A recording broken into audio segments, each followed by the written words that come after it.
Bismillahirrahmanirrahim.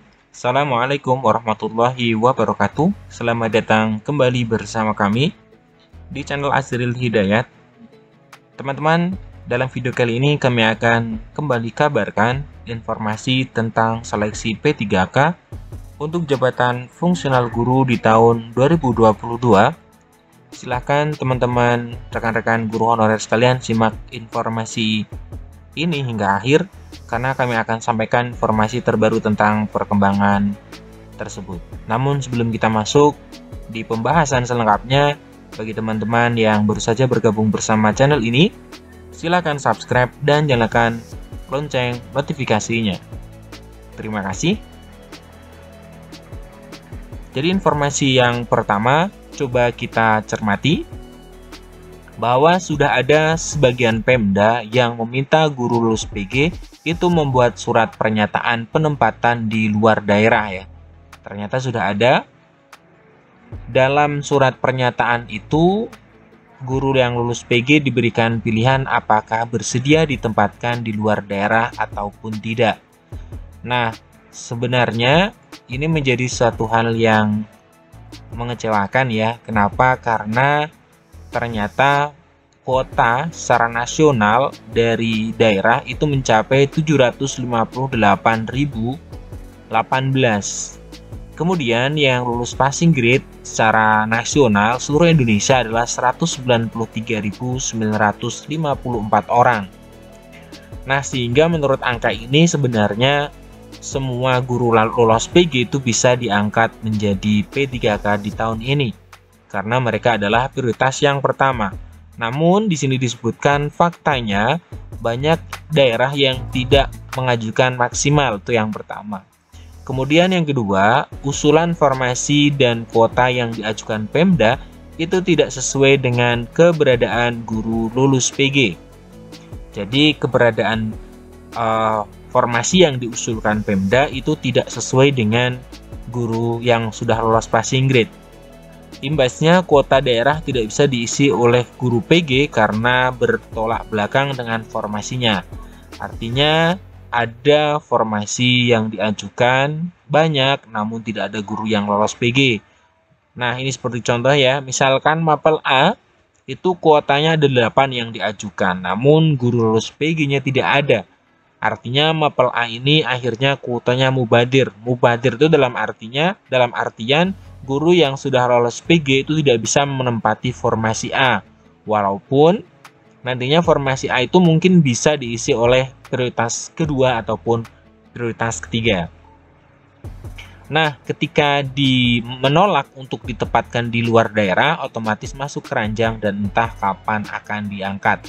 Nah, ini sangat dilematis bagi guru-guru yang sudah lolos passing grade ya, namun ternyata formasinya tidak ada atau tidak ada formasi yang cocok sesuai dengan sertifikat pendidik ataupun ijazah mereka. Nah, faktanya bahwa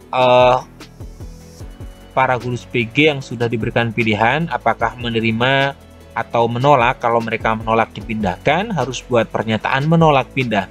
Namun kalau misalkan menyetujui pindah, maka mendapatkan formasi dan ditempatkan di luar daerah. Nah, yang menjadi pertanyaan adalah ini ya, apakah guru yang PG itu akan digeser oleh peserta prioritas 2 dan 3 yang belum pernah ikut tes maupun tidak lulus? Nah, ini masih menjadi pertanyaan dan nanti semoga pemerintah bisa memberikan solusi ya, solusi akan guru-guru yang sudah lolos PG. Nah, ini berita yang pertama ya, tentang formasi yang diajukan oleh Pemda namun tidak bisa mengakomodir semua guru yang lolos PG karena sudah adanya Pemda yang memerintahkan guru lulus PG untuk membuat surat pernyataan. Nah, kemudian informasi yang kedua ini tidak kalah penting karena di sini berisikan tentang pengurus tentang Tendik ya, atau tenaga kependidikan, bahwa organisasi Tendik di sini adalah Persatuan Pengurus Pendidik dan Tenaga Kependidikan Nasional Indonesia (PT-KNI) itu bertemu dengan pejabat Kemendikbudristek ya pada hari Jumat kemarin. Nah, di sini adalah ketuanya Pak Muhammad Saiful Anam mengungkapkan ini berkaitan dengan penghapusan honorer ya. yang mendorong mereka ke Jakarta. Kami meminta kepada pemerintah lewat Kemenpan agar mengangkat Tendik termasuk penjaga sekolah dan tenaga kebersihan menjadi ASN.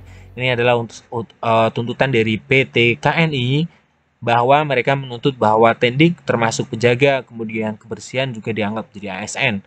Nah, kemudian mereka meminta bahwa pengangkatan Tendik menjadi ASN itu merujuk pada data pokok pendidikan karena memang Tendik di sekolah itu sudah terdaftar di data pokok pendidik ya, atau Dapodik yang memang diupdate ya, dan menjadi database pokok dari Kemendikbudristek. Nah, kemudian dari PT KNI itu berharap bahwa Kemenpan itu bisa mengontrol kembali data yang masuk dalam SE Menpan ya.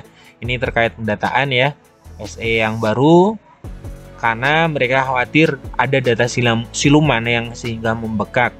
Jika dia juga meminta Kemenpan supaya PT KNI menjadi pengawal data Tendik, artinya Kemenpan bisa menjadikan PT KNI sebagai pengawal data Tendik, artinya ketika ada usulan yang masuk atau data siluman itu data sudah ada di PT KNI.